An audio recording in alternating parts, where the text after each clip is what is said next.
and welcome to the third of this year's Easter videos.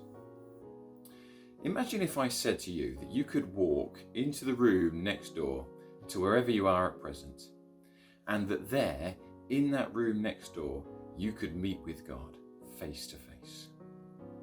Think about it for a second or two. What do you imagine you would see as you entered that room? Maybe you picture an amazing brightness, an intense light. Perhaps you envisage a towering figure with unlimited knowledge and unbounded power. And that's all very understandable because such images and impressions relate to various characteristics of God. However, when God came down to earth with the plan of providing salvation for you and me, he did not look like that. And in order to prepare us for that fact, Isaiah described what the Lord Jesus would be like 700 years before he came. He said that he would have no beauty or majesty to attract us to him, nothing in his appearance that we should desire him.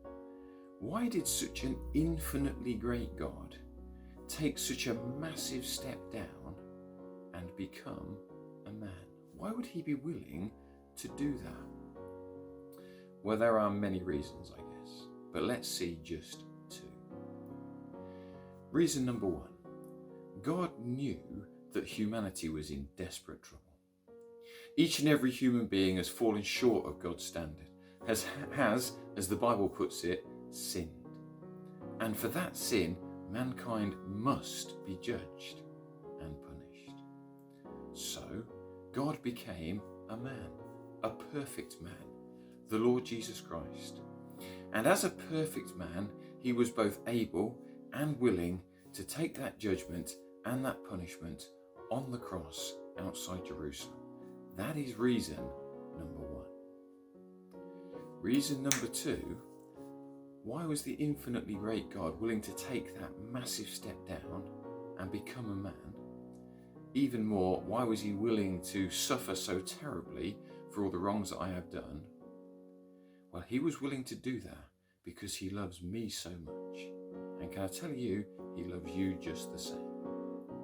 And so Isaiah writes, and he is declaring, who would have thought that God's saving power, God's plan of salvation would look like this, that God would be manifest in flesh, would become a man so that we might be saved. And he causes us to wonder at the truth of Easter, that God so great would descend so low, would suffer so terribly because he loves us so much.